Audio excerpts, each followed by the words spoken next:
Assalamualaikum warahmatullahi wabarakatuh. Haturan Mitra tepang dangu deui sareng Mang Barna. Urang ngadongeng deui nya Mitra.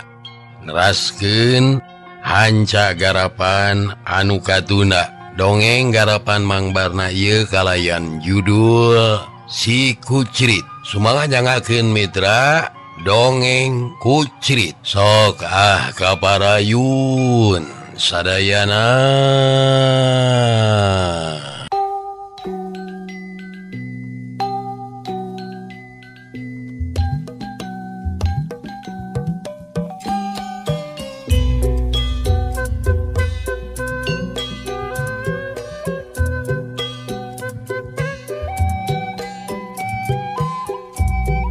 Mitra kaum dangu upami telepat hanca nu katunda teh parantos dugika mawi urang rengsekeun bae mung dugika episode kahiji kitu nya kumaha endingna dina episode kahiji atuh upami teh mah aya kahoyong diteraskeun kana episode kadua sareng katiluna nya eta mah kumaha parengna wae mitra kaum dangu sadaya.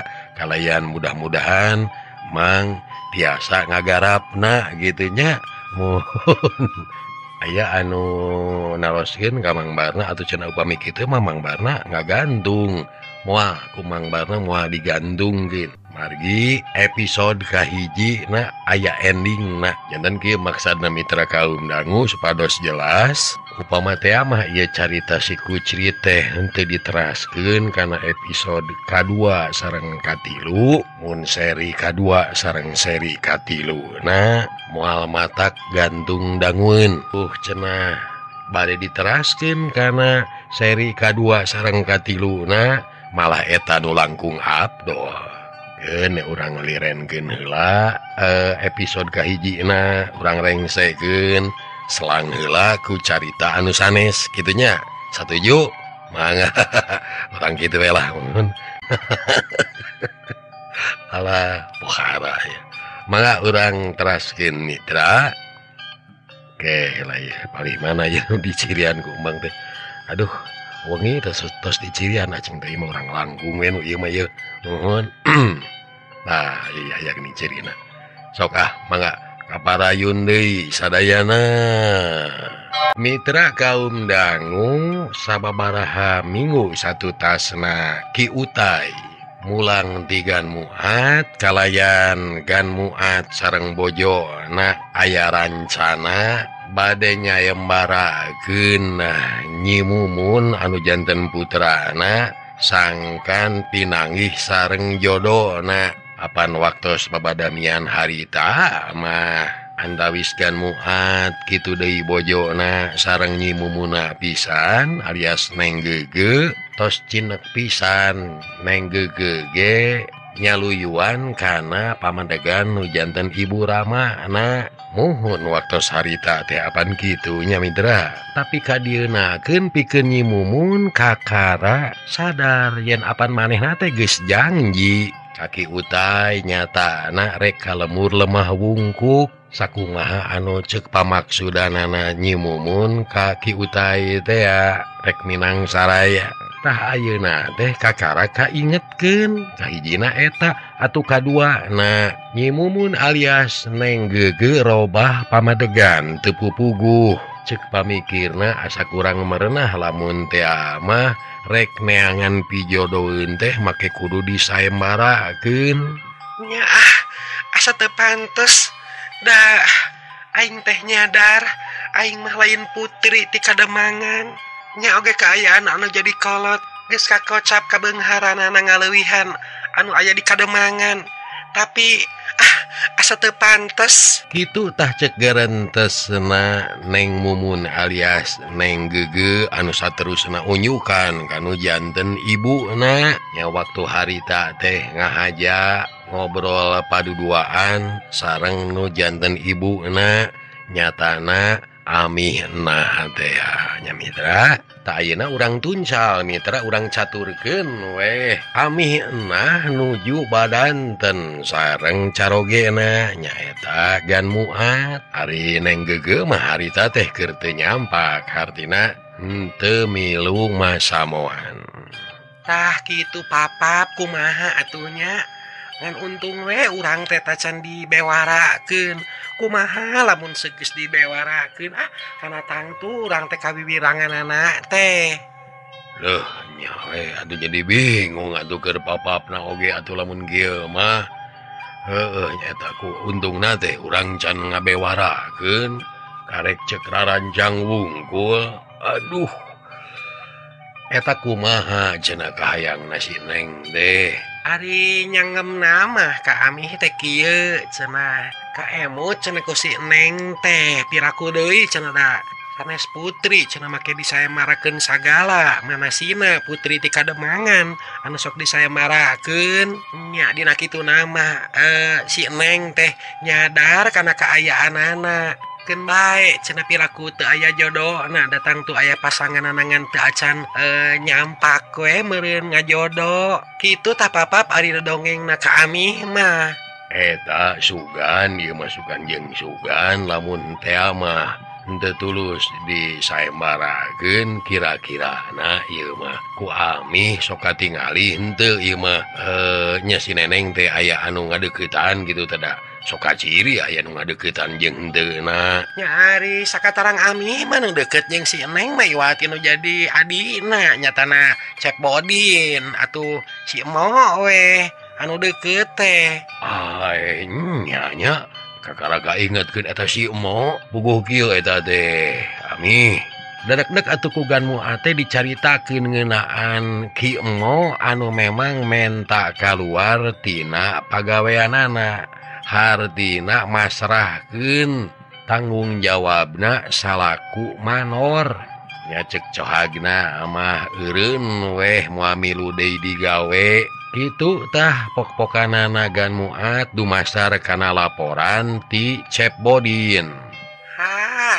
Nah kunaon atuh si Emo teh make jeung eureun sagala rupa sedengkeun apan cenah bejaana eta sasakrawayan teh can beres keneh bae. Nah kira-kira Cep Bodin bakal ngampuh gitu ku sorangan. Gunu matak eta nu jadi bingung keur papap teh. Leuh kumaha cing teh eta pagawean digantung-gantung gitu. Sanes papap nah ka mana cenah eta si Emo nah pangna kaluar teh aya naon gitu tah. Puguh papap gitu apa hari alasanana pangna kaluar mah ngan nyeta eta we ku digantung-gantung gitu tanggung jawabna. Saha deui nu kudu dipilih ye anu pikeun nuluykeun da ari nitah kaki utai atawa kaki duha sokomo kabah olot mah kana tangtu moal sanggupeun ieu teh ari sababna mah kawasna wae kanyerian tah lantaran harita depan Ki Utai teh jeung Ki Duha teh teu pupukuh ngadon diganti ku Mo jeung Cep Bodin. Apan harita mah nyata Ki Utai jeung Ki Duha teh seolah-olah ninggalkeun tanggung jawabna kalah hayoh nyanyabaan. Nya eta oge ka papap teh harita kungsi cacarita memang gitu cenah hampura lain ninggalkeun tanggung jawab lantaran aya perluna dina waktu ayeuna perlu kitu teh aya halangan anu teu bisa buru-buru balik deui cenah kitu. Ya harita teh anu sanggup pikeun nuluykeun teh nyatana Ki Emo pisan dah jeung Cep Bodin gitu kari-kari ayeuna ditinggalkeun. Nyakeun bae ari sok ditinggalkeunana mah atuh da tibatan di dieu oge kalakahan eta kitu sok ngaheroan wae ka si Neneng eta teh. Ngaheroan kumaha ari amihna? Papap ieu amih lamun segda mah teu ngamaklum eta ka si Emo. Mani geus hayang kumaha we nyarekan teh lak-lak dasar. Nyeta sok aku anga kata tangga teh nya kabatur pajarkeun teh cenah si Emo teh rek di aku minantu rek dipulung minantu cenah ku urang. Da eta we sakalieun amih neangan si Emo teh cek tatangga teh pokna teh nuju milarian mantu itu cenah mantu menuju palih ditu tuh. Kitu na teh bari cing serengeh ngece ka Amih teh. Marukana Amih teu ngarti meureun.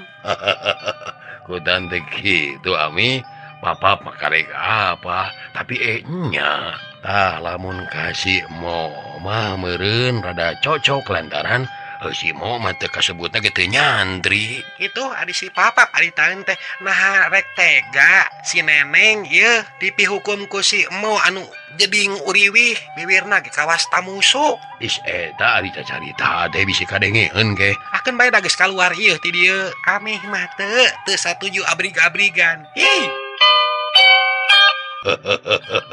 Eta Ami mah ari geus kitu teh. Atuh da mohon piraku deui ari kudu kasih emo onaman. Jeung nya deui Ami Obama teh mah dituluskeun ngeunaan sayembara ieu tangtu bakal kacing ciri ku sararea ku papa pe kakara kaharti ayeuna untung we can dibewarakeun. Kacing cirihi kumaha ieu ari si papap maksad teh. Nya cenah beunah make jeung aya pasyaratan ulah nyantri sagala rupa ta eta anu bakal ngajadikeun iburna teh malah Muhunnya kakara ka emut. nya nu matak upama teh mah eta kasadaranana ti si neneng aya alusna we ngan ieu mah bingungna teh karunyana teh nyarek iraha atuh urang minantuan. Nya atukeun wae atuh papap can waktuna we meureun can pareng. Ngan eta deui papap si neneng teh meuni ku keukeuh ka Amih teh. Aya kahoyongna can hoyong deui ka ditu ka lemur ka lemah wungkuk. Da eta saurna aya janji sareng Nyi Romlah ka ditu teh. Ari Ami papap mah lain teu ngidinan upama teh mah si Neng ulin deui ka lemur ka lemah wungkuk ngan kahayang papap mah lamun bisa monokna montong di bumina Mamang Ajengan. Piraku Amihna teu apal kumaha pangaruhna lamun teh mah monok di bumina Mamang Ajengan Mukmin. Geuning ti heula oge pancena kitu kajadianana malah jadi sangar pan kababawa ka dieu ka urang. Jig pek wae ari rek init ka ditu mah ka lembur lemah wungkuk mah. Atuh kumaha upami kieu manokna mah di bibina we atuh. Di Cilisung meureun eta mah nya di adi papap. Muhun di Nyi Ening ngarah lalega di dinya mah atawa di Ai Sadrah atuh lalega deui di dinya ge. Keun we atuh eta nganyang bae ku geus kalilaan urang taranganyang. Si Neng teh atuh Amih jijiraeun deuh panti baheula oge komo ayeuna geus kasebutna geus parawan. Iraheun teuing make jeung sok unyung anyang. Tah atuh upami kitu mah kumaha lamun dibicioh we atuh. Goreng kasebut nah atuh dibicioh mah Amih apan di dinya teh aya budak bujang nyatana Ki Utai. Tah da lamun seug teh mah eta Jang Utai nah teu nyantri mah asana pikeun Amih mah asa copisan ka Jang Utai. Nya kitu teh lamun kalakuanana saperti ti heula mah apan teu nyantri cara ayeuna saneunkeun ari ayeuna bubuhan deheusna ka Mamang Ajengan Mukmin. Geuning meuni sakitu nyantrina jaba boga pangabisa deui ari ayeuna mah. Ku teu sangkana teh jeung kasep ayeuna mah moal meureunnya bakal dipulung minantu ku Mamang Ajengan Mukmin. Siga anak-anak gitu tapi apana cenah ceuk si Neng mah rek tunanganana teh Nyi Romlah teh ka Den Ucup. Memang leres kitu pisan eta teh papap. Numutkeun bejati si Neng mah cenah mengalami deui oge rek tunangan sareng Den Ucup. Sigana mah meureunnya Jang Utai mah masih keneh lelengohan we jiga si Neng. Hanya kalana teh ku nyantri lamun teh mah dijodohkeun jeung si Neng kana tangtu bakal mawa sial ka urang nya papapnya. Pasti kana kituna teh. Nya ai saur Amih mah teu naon-naon atuh manok dibicioh oge da tangtuna wae meureun Jang Utai oge moal daek cunihin kawasi emo.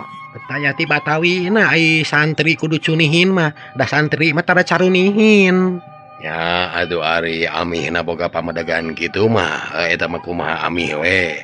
Pek we beres saran ku Amih kumaha dekna monok mah entong di Nyi Romlah. Geus we cenah monok dibicioh jeung deui apaan si Neng ka bicioh mah. heula-heula oge kapan kapas kanu jadi indung bae geuning deketna teh. Nya muhun atuh di kitu mah jadi papap ngawidian nya si Neng pikeun angkat ka lemah wungkuk teh. Nya jig wae teu naon-naon ngan kitu we amanah teh ulah nepi ka monok di Nyirom lah gitu. Oh, kitunya mangga kayak urang sanggemkeun ka si Neng na. Ari si Neng na keur ka mana geuning meuni kebal ieu bat henteu temong-temong na keur ka mana gitu Ami. Nyeta kutara ka mana-mana ayeuna paling-paling ge di ditu di dapur meureun. Duka teuing kumaha eta teh meuni jiga nu dalit teh jeung Mak Imot teh ngan ngobrol jeung ngobrol we. Biasa jiga nama ngadon curhat meureun ka Mak Imot.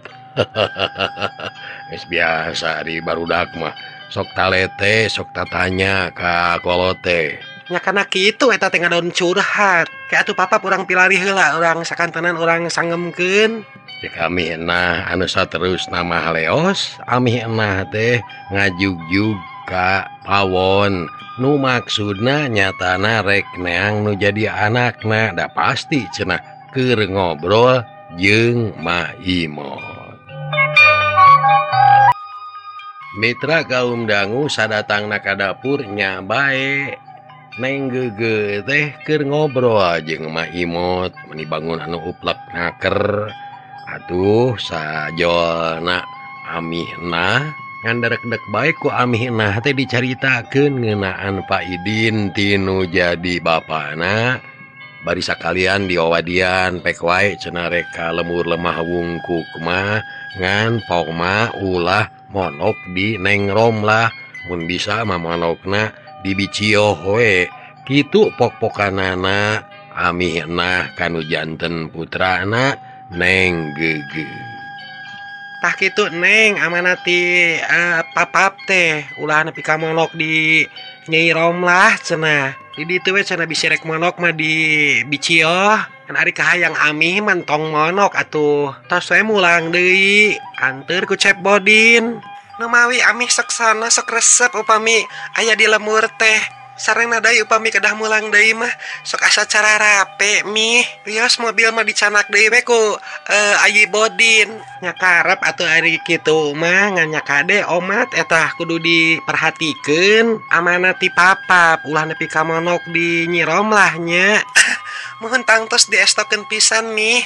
Mitra kaum dangu puguh kitu kahayang na pikeun Neng Gege mah upama seug diidinan kudu monok di Bicioh. Cek pikirna ngarah laluasa upama teh mah boga kahayang pikeun ditemerakeun ka Ki Utai malah cek pikirna nu leuwih jero mah sugan jeung sugan we cenah aing teh bisa balaka kalayan aya kawani pikeun cacarita ka Utai nemrakeun eusi hatena anu sabenerna. Kitu cekereteg hatena Neng Gege alias Nyi Mumun.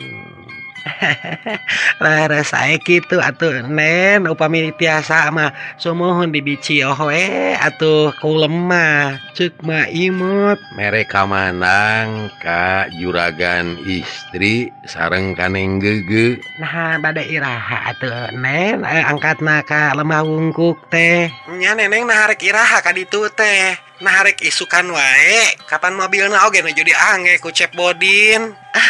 Laras mi rupina mah enjing we enjing pisan ti dieu supados ka ditu nah teu panas teuing. Nya atuh ari kitu mah sok kadinya beberes cara canakeun dari sakalian di keur babahanan keur Bicioh di ditu nya. Sok kadinya Mak Imot disarengan ku Mak Imot geura babahanan kadinya. Mangga agan mangga mana wae anu kedah dicanak teh muhun maksa teh canakeun ka ditu teh. Sok Mak Imot eta jeung si Neneng we badami kadinya naon anu sakira-kirana perlu dibawa ka ditu sok kadinya. Kitu pok-pokanana Amihna ka Mak Imot jeung ka Neng Gege geus kitu mah leos bae Amihna teh ka lebet deui. Mitra kaum dangu caturkeun peutingna. Peuting harita teh Mak Imot dicanet mulang ka imahna lantaran maturan heula Neng Gege anu keur babahanan bawaeun ka lemur lemah wungkuk nyatana isukan cenah isuk-isuk kitu apan rancanana teh tapi eta mobil anu keur dibawa ku Cep Bodin masih keneh can datang bae puguh we hal ieu teh ngajadikeun tegarna pipikiran pikeun Neng Gege mah lantaran mobil can datang. Mani sok asa teu pararuguh sok sieun isuk teh can datang keneh bae anu antukna teu tulus init ka lemah wungkuk eta oge kumaha imot teh geus dipapadonan kanu ngajaga nyatana Ki Adot upama teh mah cenah Cep Bodin geus datang kudu buru-buru eta mobil teh dikumaha heula da pastina ge lodro cenah urut dipapake ku Cep Bodin teh da kitu biasana dipapadonan kitu kumaha imot Ki Adot nganyageun mangga cenah engke urang wartoskeun ka Encep mitra kaum dangu rengse beberes pikeun babahanan teh Neng Gege henteu buru-buru sare kalaka hantem we uplek ngobrol jeung Maimot kawasna bae nuluykeun obrolanana waktu tadi pabeberang lumayan cenah bari ngabang balerkeun tuluh anu can datang keneh wae bet kalah ka teu pararuguh hayang geura isuk we nyatana hayang geura init ka lemur lemah wungkuk.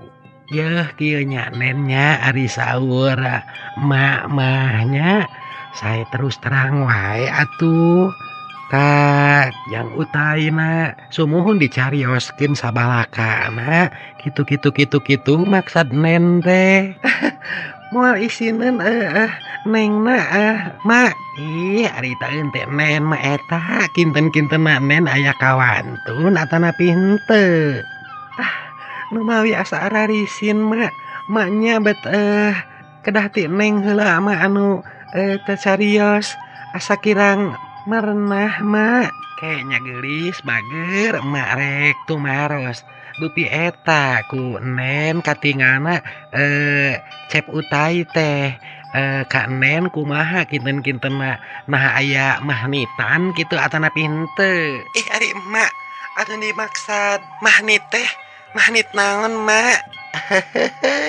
sumuhun aya kurunyud kerenyedna ka mana Neng atanapi kumaha ih mak mah puguh anu ngurunyud manu Neng duka ari anu Kang Utai mah da upami di candak nyarios teh Kang Utai mah nu semu isin ku Neng teh oh kutaan teh kitu atuh kitu mah sami kumaha mah ari mah masak tara puguh sumuhun upami isin kitu mah eta teh tawisna Cep Utai oge sami ngurunyud ngan disumputkeun eta kurunyudna teh ari si mah ka mana ae nyarios teh na dimaksud disumputkeun teh sumputkeun kumaha mak teu ngartos Neng mah mohon eta rasa kaisin teh rasa ajrih teh Kak Neng sajabi nanti ajrih teh eta teh tawisna yen Cep Utai teh salaresna mah sami eta teh ngagaduhan mahnit Kak Neng teh mung disumputkeun keneh margi da nyaeta panginten sieunun ku si bibi mah sieunun teh sieunun ku naon bi dede sieunun ku eta Nen sieunun teu nerap sempranina alias mahnitna panginten dede si bibi mah kitu ti antarana sempal kapiguyon Maimot sareng Neng Gege can bisa sarare kalah kitu we ngadon ngobrol pang-pangna mah Neng Gege betara ti biasa anak make jeung nyaring kene sedengkeun ari kaayaan peuting memang geus ampir ka tengah anak di luareun imah mah kaayaanana teh geus simpe pisan komo Ki Adot mah anu kabeneran keur ngajaga peuting harita teh karasana asa beda ti biasana nya apan kasebutna ge keur ngajaga tapi kalah katunuh kacida antuk nama nu ngajaga teh kalah kangulahek sigana bae panona teh geus teu bisa dibawa badami da kalah ka ngaguher sare maniti bra nakeranan mitra kaum dangu nu sabenerna pikeun Ki Adot nu keur ngajaga teh lain tunuh-tunuh teuing tapi ieu teh kena ku panyirep pangawasana siluman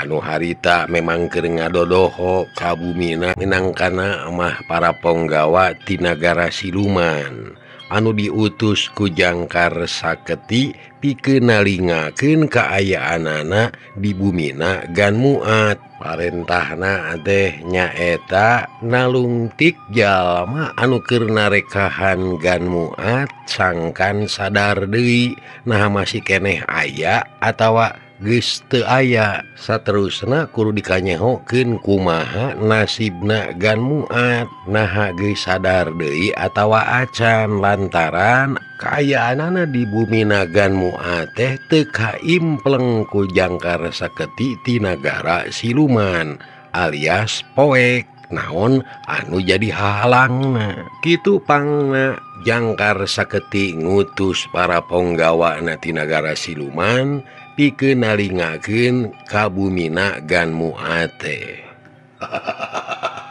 Ya ayeuna mah geus hees tah nu ngajagana euy. Ayo urang asup, urang talingakeun ka jero. Susukanan aya keneh jalmana.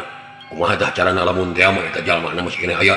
Cingan cek pamanggih maneh. Pikeun asup ka jero nya hayu wae keur uing mah teu naon-naon ngan kudu ati-ati euy lantaran cenah cek Jangkar Saketi oge jalma eta teh jalma anu sakti mandraguna. Jadi urang teh ulah sagawayah euy.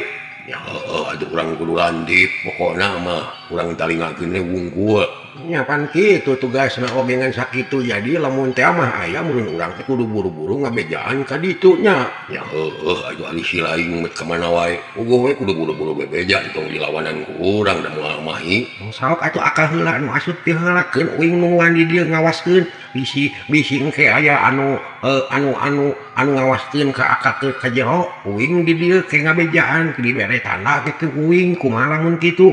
Mending oge urang bebarengan we asupna lantaran yang ada panjalma nu model kitu mah akal ge rada laur mending duaan yuk asup we yuk. Kitu cacaritana eta dua utusan siluman teh ngadon ngalobrol heula samemehna asup. Aduh aka jeung itu aja keneh anu nyararing can hees. Nah eta mah teu beunang ku pangaruh urangnya euy. Jingan geuning eta mah awewe nu hiji mah geus korot nu hiji deui mah ngora keneh saha eta teh moal kitu ieu mah nu jadi hahalang teh mata poek ka dituna teh. Ih ari si aka akan cek Jangkar Saketi oge cenah anu ngahalangan teh nyatana lalaki lain awewe eta mah awewe aka awewe. Awewe eta mah tapi apaan ari lalaki anu dimaksud mah anu cek Jangkar Saketi apaan eueuh ku urang geus dikotek-tek dikeliling oge. Nya aka bener eueuh eta mah aya di awewe boa-boa aka heueuh eta tah nu kolotna mun nu mere pangaruh teh yeuh kaituna jadi poek teh cik enam atuh aka urang sampirkeun we ka ditu tapi urang meureun tetep we kudu lantik. Ya ayo atuh bebarengan we bisa aya naon-naon pan bisa silih tulungan Paul bisa eta teh awewe sakti kumaha ge lamun heug sakti ada aka mah oream ari ngaharupan awewe teh sok tara kuat aka mah. Atuh aka pirati awewe naon ke jeung teu kuat sagala rupa. Ari silaing ugu tara kuat sok hayang ngaganggu wae aka teh. Da lamun geus ngaganggu meureun jadi ngabaribinan. Sedengkeun apan tugas urang mangan saukur nalingakeun wungkul anu saterusna urang kudu embebeja ka ditu. Bener kitu lain. Aing nya. Nam atuh aka urang barengan jeung uing. Mitra atuh geus kitu mah eta dua utusan siluman teh langsung ngadeuketan ka kamarna Neng Gege. Atos nen ari taeun teh sok ngobrol teh ka mana wae nen mah keun enjing deui we atuh da ayeuna mah tos kabujang wengi anggur mah geura kulemkeun ka dinya da mah oge parantos teu kiat ieu teh asa tunuh jeung meuni asa karareueung rarasaan teh. mak ditanya teh sok nyingsieunan da neng mah teu acan tunduh atuh mak nah make jeung sieun sagala rupi pan ieu teh aya di lebet bumi. Ih neng mama sanes nyingsieunan puguh nyeta raraosan teh asa teu pararuguh ieu jeung hareudang jeung asa pokona Maimot teu kabatrek nyaritana lantaran kadenge teu pupuguh sora Panto bet muka sorangan.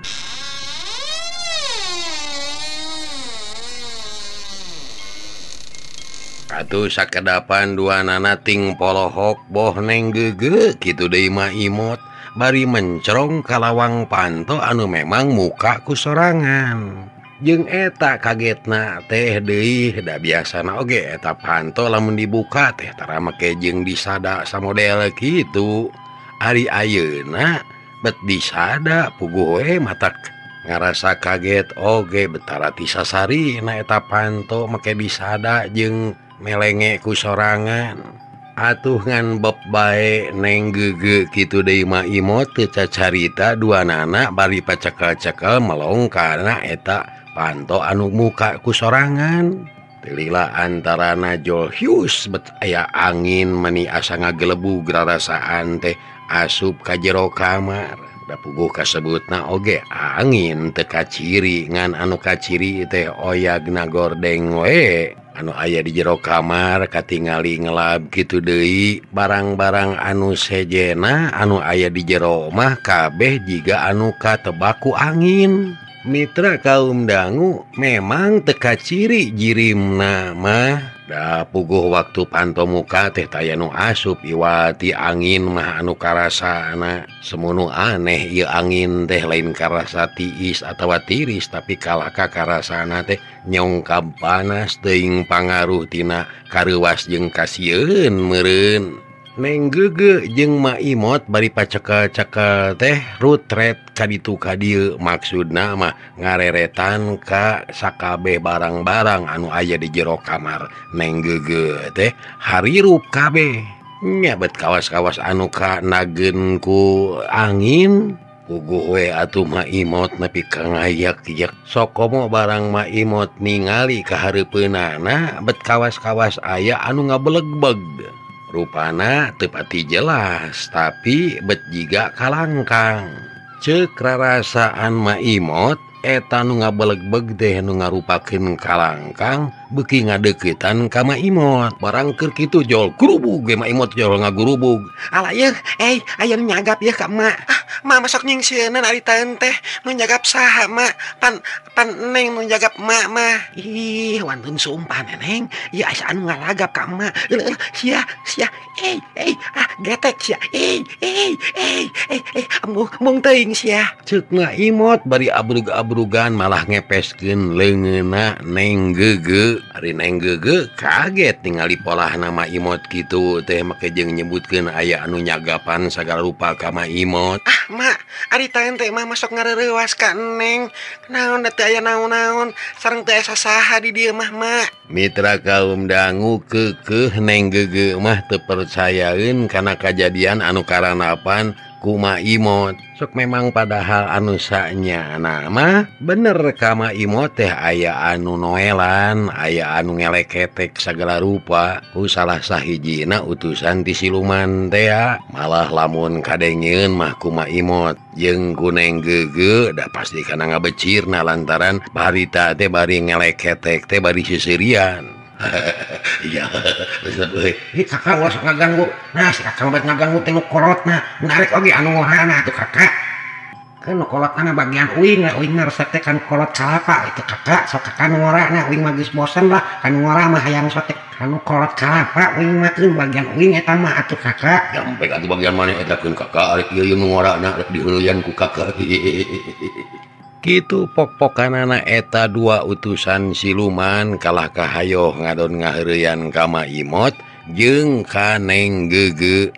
Lajengnya nawe saenggeus sacarita kitu teh ayeuna mah neng gege ge sarua ngagurubug. Sahanya ieu aya nu ngaragap ka neng. Inya aya nu ngaragap ka neng. Mitra atuh neng gege nepi ka abrug-abrugan jeung ngarasa getek we teu puguh. sedangkan Arima Imot harita teh kalah kakukurilingan jika norek lumpat dan cek rarasaan nama Maimot terek keluar ti eta kamar padahal panto teh muka tapi eta Maimot kalah kakuriling deui ngurilingan eta kamar henteu ari terus keluar ti kamar mah sok padahal pantona muka oge kituna teh Maimot bari cecerewetan aduh alah Yang mung teuing ya aya nu nangkep ka emak ya ya aya nu nangkep ka emak ya mung teuing sia mung palias teuing sia haring sakali tu naon ieu teh naon amni asa barurat kieu ieu teh cek Maimot bari pakupis ningali Neng Gege sarua deui kitu malah Neng Gege mah nepi ka ampir-ampiran ngalangsud lantaran teu pupuguh bari guguri nyalan teh bakat tingku ngarasa getek jeung asa teu pararuguh rarasaan nyeta sarua jiga Maimot bet asa aya nu nangkep pageuh ka Neng Gege teh mitra kaum dangu sajeroning dina kaayaan kitu teh untung bae Neng Gege masih keneh sadar malah ingetanana teh bet kalah ka ngalayang ka Utai lantaran cek pamikirna ieu kajadian teh kacida pisan ahengna perlu dibejakeun kaki Utai jeung sakalian weh rek ditanyakeun naon sababna ieu diimah ayeuna teh make jeung loba anu ngarobeda pisan kitu cek pamikirna sajeroning abrug-abrugan teh Neng Gege bet inget kaki Utai malah hayang gera buru-buru isuk we cenah hayang gera buru-buru tepung jeung Ki Utai rek dibejakeun sagala rupana kitu cek ingetanana kituna teh sacara teu sadar Neng Gege bet ngabayangkeun rupana Ki Utai mitra kaum dangu barang keur ngabayangkeun kitu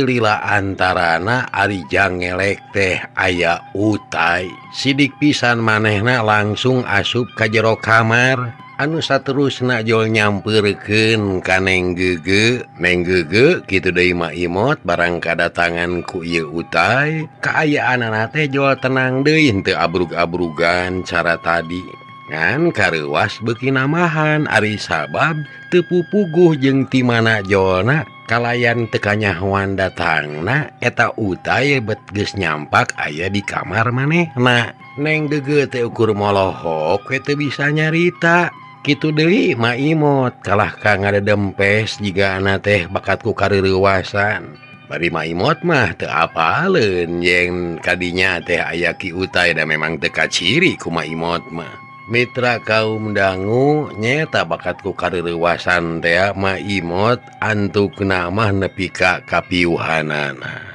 mitra kaum dangu dua ponggawa ti nagara siluman barang ningali kadinya aya ngajangelek hiji jajaka we duanana amek atuh ngarasa kaganggu da puguh keur genah-genah ngaheureuyan Maimot jeung Neng Gege kalah kabet jadi kaganggu antukna mah oh ada bogan akama ngaheureuyan jadi we kieu ye aya nu hudang tuh nya euy ti adi jigana mah kabaribinan ku urang euy baelah da moal apalin ieu ka urang mah si Aka mah batu ke jeung moal apaleun kumaha maknya moal apaleun itu kalaka mencerong kapal bah dia hartina manehna meureun apaleun ka urang bisa ningali ka urang awas urang bisa ningali ka manehna geura sok we teu percaya mah hayang nyaho we aku Aka nyanya euy melongkat labah dieu cingan-cingan urang pecakan joel ceuk siluman anu rada gede manehna rek nyoba-nyoba noel ka eta jajaka cingan urang teu we ningongna cager pohara mitra hanya ka kabujeng Neng naon rupina urang cekapkeun duwi ka dieu heula wae nuhun kana paratosanana hapunten tina samudayaning kalapatan billahi taufiq wal hidayah wassalamualaikum warahmatullahi wabarakatuh. Ciao.